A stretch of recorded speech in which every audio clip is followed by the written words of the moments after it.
ନାଇଁ ଆନ୍ଦୋଳନ ଆମକୁ କରିବାକୁ ଭଲ ଲାଗୁନି।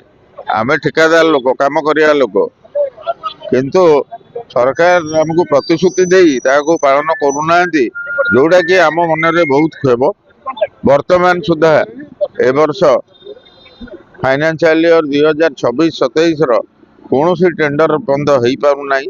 ଯୋଉ ସର୍ଟ ଟେଣ୍ଡରଟାକୁ ରଖିବେ ବୋଲି କହିଲେ, ସେ ପ୍ରଥମରୁ ଗତ ଥର କହିଥିଲେ ସର୍ଟ ଟେଣ୍ଡରଟା ରହିବ, କିନ୍ତୁ ବର୍ତ୍ତମାନ ସୁଦ୍ଧା କୌଣସି ଜିନିଷ ବର୍ତ୍ତମାନ ତାର ଟେଣ୍ଡର ପ୍ରକ୍ରିୟା ଆରମ୍ଭ ହେଇପାରୁନାହିଁ।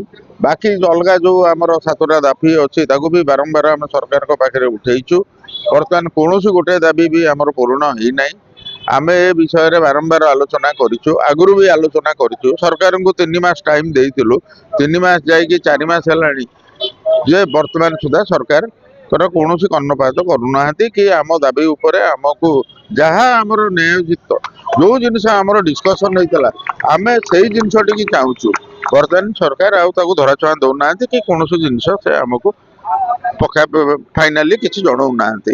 ସେଥିପାଇଁ ବାଧ୍ୟ ହେଇକି ଆମେ ଏଠି ବସିଛୁ। ବର୍ତ୍ତମାନ ଯେତେ ଦିନ ପର୍ଯ୍ୟନ୍ତ ଆମର ଦାବି ପୂରଣ ନ ହବ ଆମେ ସେତେ ଦିନ ଏଇଟା ଅନିର୍ଦ୍ଦିଷ୍ଟ କାଳ ପାଇଁ ଅଛି। ଆଗକୁ ଦେଖିବା କଣ ଆମର ଡିସ୍କସନରେ କଣ ବାହାରୁଛି, ସେଇ ହିସାବରେ ଆମର ଆଗକୁ ଯାହା ପଦକ୍ଷେପ, କିନ୍ତୁ ବର୍ତ୍ତମାନ ଆମେ ବସିଛୁ। ଦେଖିବା ସେଇ ଆଶା ଭରସାରେ ତ ଦୁନିଆ ଚାଲିଛି ଆଉ କଣ। ଆମେ ଦୀର୍ଘ ବର୍ଷ ଧରି ଲଢ଼େଇ କରି ଚାଲିଛୁ।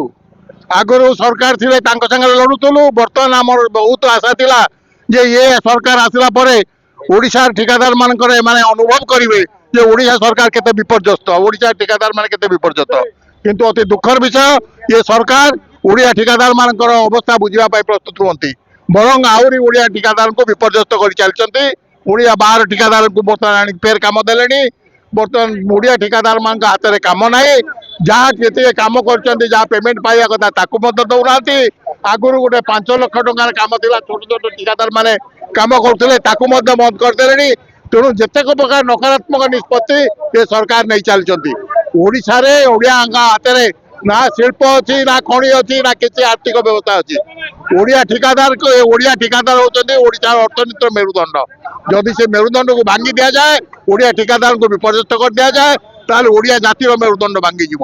ଆପଣଙ୍କ ମାଧ୍ୟମରେ ଆମେ ସରକାରଙ୍କୁ ସାବଧାନ କରିଦଉଛୁ, ଶୀଘ୍ର ଓଡ଼ିଆ ଠିକାଦାରଙ୍କୁ ତାଙ୍କର ସମସ୍ତ ଦାବି ପୂରଣ କରନ୍ତୁ, ନଚେତ୍ ଏ ସରକାର ମଧ୍ୟ ଆମେ ଦେଖିବୁ ଯେମିତି ବିଜେଡି ସରକାର ଗୋଇଠାକାରୀ ଯାଇଥିଲା, ଏ ସରକାର ମଧ୍ୟ ଗୋଇଠାକାରୀ ଉଠି ଚାଲିଯିବ।